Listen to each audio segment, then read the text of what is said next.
नमस्कार विद्यार्थियों। पिछले वीडियो में हम पढ़ रहे थे पुरातात्विक स्रोत। उसी पुरातात्विक स्रोत का एक भाग अभिलेख के बारे में आज पढ़ेंगे। अभिलेख, जिससे प्राचीन भारतीय इतिहास के बारे में हमें बहुत ही व्यापक और विस्तृत जानकारी मिलती है। सबसे पहले हम जानेंगे अभिलेख होता क्या है। लेख, ये जो शब्द लिखा हुआ है, इससे हमें सिंपल सा ध्यान में आ रहा है, लेख का मतलब लिखा हुआ। लेकिन विद्यार्थियों, ये जो लिखा हुआ है, ये कोई साधारण लिखा हुआ नहीं था। ये किस प्रकार से लिखा हुआ था? खोद कर, मतलब किसी भी चीज पर खोद कर, कुरेद कर लिखा गया। जैसे यों, इस तरीके से खोद के हमने कुछ भी लिखा, यों, इस तरीके से। अब ये खोदा किस पे गया होगा? कोई ना कोई कठोर सतह पर, वो चाहे कठोर सतह किसी की भी हो, क्योंकि कोमल वस्तु को तो हम ज्यादा कुरेद भी नहीं सकते, खोद भी नहीं सकते। अब वो कठोर सतह या तो कोई पत्थर होगा, पाषाण होगा, कोई भी पत्थर होगा, और या कोई भी धातु होगी, सोना चांदी तांबा कुछ भी। अब इन कठोर सतहों पर, पाषाण हो या धातु हो, इन पर खोदे गए लेख क्या कहलाते हैं? अभिलेख।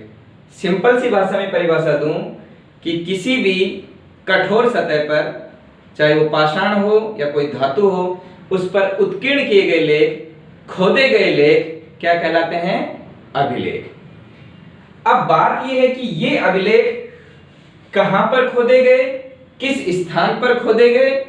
जैसे मान लो ये कोई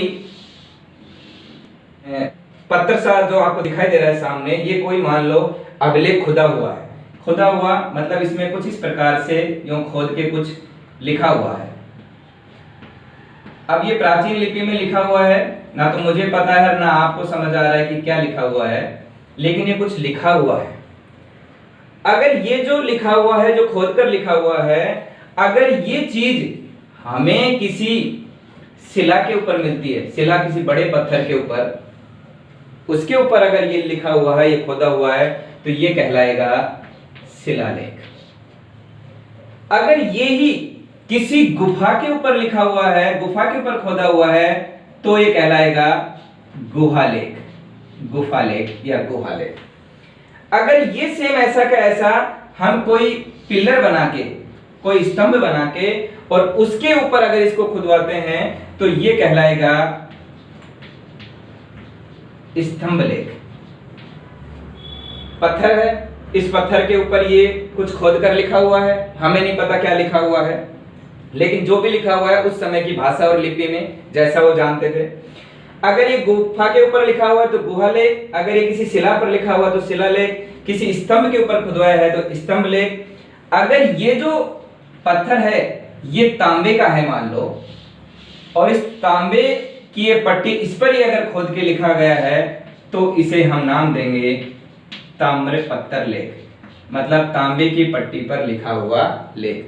लेकिन विद्यार्थियों, ये सारे के सारे क्या हैं? अभिलेख। अगर शिला पर लिखा हुआ है तो शिलालेख, अगर स्तंभ पर खोदा हुआ है तो स्तंभ लेख, अगर गुफा पर खोदा गया है तो गुहालेख, तांबे की पट्टी पे खोदा हुआ है तो ताम्रपत्र लेख। पुराने प्राचीन समय में राजा महाराजा अभिलेख खुदवाते थे।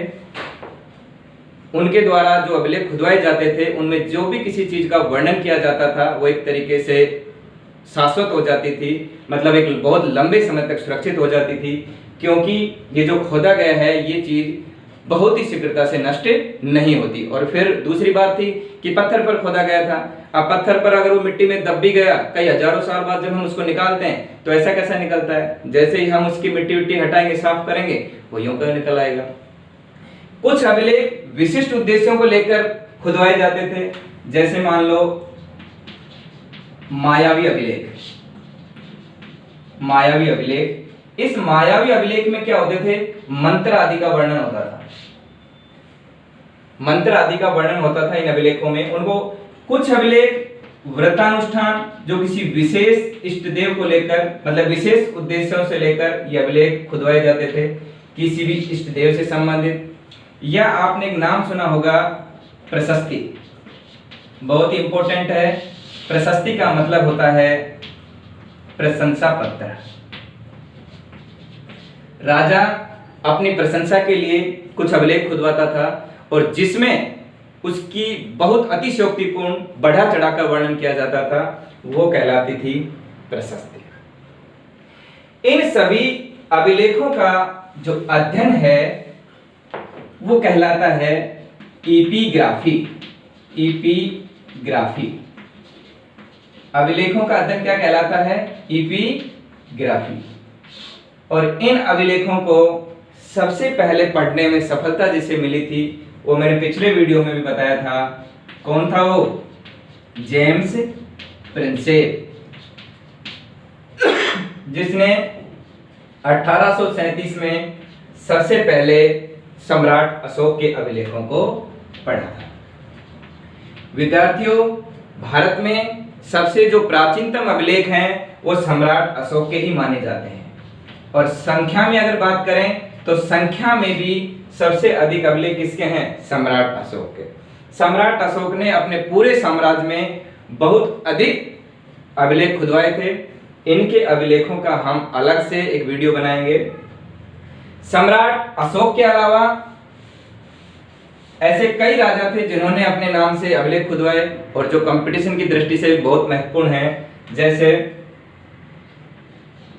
खारवेल एक राजा थे उड़ीसा के वर्तमान, उसमें उन्होंने एक अभिलेख खुदवाया था, हाथी गुम्फा अभिलेख। गुम्फा उड़िया भाषा में बोलते हैं, गुफा हिंदी में, उड़िया भाषा में गुम्फा। खारवेल के बारे में हमें तभी जानकारी प्राप्त हुई जब हाथी गुम्फा अभिलेख की खुदाई हुई, ये हमें प्राप्त हुआ। इस अभिलेख के प्राप्त होने से पहले हम खारवेल के बारे में कुछ जानते ही नहीं थे। ऐसे ही समुद्रगुप्त, गुप्त वंश के एक फेमस राजा थे, उनकी है प्रयाग प्रशस्ति। प्रयाग जगह का नाम है और प्रशस्ति प्रशंसा पत्र। प्रयाग इलाहाबाद में उन्होंने एक अपना अभिलेख खुदवाया और उस अभिलेख में समुद्रगुप्त की बढ़ा चढ़ाकर अतिशयोक्तिपूर्ण उनका वर्णन किया गया है। अगर हमें समुद्रगुप्त के बारे में जानना है तो हमें किसका अध्ययन करना होगा? प्रयाग प्रशस्ति का। साउथ में चालुक्य वंश के एक राजा थे पुलकेशिनदित्य, उनका है ऐहोल प्रशस्ति। ऐहोल नामक स्थान पर है, ये भी प्रशस्ति है, प्रशंसा पत्र है। हर्षवर्धन कन्नौज के राजा थे, उनका है बांसखेड़ा ताम्रपत्र। बांसखेड़ा ताम्रपत्र, ये तांबे की पट्टी पर लिखा हुआ है, बांसखेड़ा नामक स्थान पर है, जो किसके बारे में जानकारी देता है हमें? हर्षवर्धन के बारे में। इसके अलावा चंद्रगुप्त विक्रमादित्य का मेहरौली, स्कंदगुप्त का भीतरी स्तंभ लेख, अनेक गुप्त शासकों, सातवाहन शासकों ने अपने अपने अभिलेख खुदवाए और इन अभिलेखों से हमें विस्तृत जानकारी मिलती है, क्योंकि ये अभिलेख कुछ विशिष्ट उद्देश्यों को लेकर खुदवाए जाते थे और उनसे जाने अनजाने में हमें बहुत सारी जानकारी प्राप्त होती है। भारत में सबसे जो प्राचीनतम अभिलेख हैं वो सम्राट अशोक के हैं। सबसे पहले उनको जो पढ़ने का काम किया है वो जेम्स प्रिंसेप ने किया है 1837 में ब्राह्मी लिपि में। इसके अलावा अगर हम विदेशी अभिलेखों की बात की जाए कि विदेशों में जो अभिलेख खुदे गए थे उसमें विद्यार्थियों 2-3 इंपॉर्टेंट हैं। Number 1 Boghazkoi. ये बोगजकोई जो अभिलेख है ये आधुनिक तुर्की जो है वहां पर स्थित है। एशिया माइनर के आधुनिक टर्की में स्थापित है और ये किस समय का है? 1380 ईसा पूर्व का। मतलब अगर मैं ये कहूं कि विश्व में प्राचीनतम अभिलेख का प्रमाण कहां मिला है तो वो कहां है? बोगजकोई, एशिया माइनर, आधुनिक टर्की। आज की जो टर्की है उसमें, तुर्की है उसमें ये स्थापित है। अब इस अभिलेख का हमारे लिए क्या इंपॉर्टेंस है कि इस अभिलेख के अंदर 4 देवताओं का वर्णन है, इंद्र, वरुण, मित्र और नास्टस। ये 4 वैदिक देवताओं का वर्णन इस अभिलेख के अंदर किया गया है। कंपटीशन में कई बार ये इनसे संबंधित प्रश्न पूछा गया है। बोगजकोई अभिलेख में निम्न में से कौन से देवता का वर्णन है? इंद्र, वरुण, मित्र और नास्टस। अब इन वैदिक देवताओं का इन अभिलेख में वर्णन होने से हमें ये पता लगता है कि भारत में जो आर्य लोग हैं, जो आर्य सभ्यता है, वैदिक सभ्यता, ये लोग बाहर से आए थे। मतलब इनका जो इनका जन्म स्थान है वो कहां पर है, यहां पर। हालांकि ये पूरी तरीके से अभी सत्य नहीं है, लेकिन इन वैदिक देवताओं के आधार पर हम ये अनुमान लगाते हैं कि इन आर्यों का जो आदि स्थान है वो कहां था, आधुनिक टर्की, एशिया माइनर में। इसके अलावा पर्सिपोलिस अभिलेख, बेहिस्तून, नक्शे रुस्तम, ये सारे के सारे ईरान से मिले हैं हमें, ईरान। और वहां के राजा किसके बारे में जानकारी देते हैं, दारा प्रथम, या जिसे हम नाम देते हैं डेरियस प्रथम। पर्सिपोलिस, बेहिस्तून, नक्शे रुस्तम, ये अभिलेख लगभग 6ठी शताब्दी ईसा पूर्व के आसपास के हैं। इन अभिलेखों से हमें क्या पता चलता है, इन अभिलेखों से हमें पता चलता है कि दारा प्रथम या डेरियस प्रथम ने भारत में सिंधु जो प्रदेश हैं उन पर अपना अधिकार कर लिया था।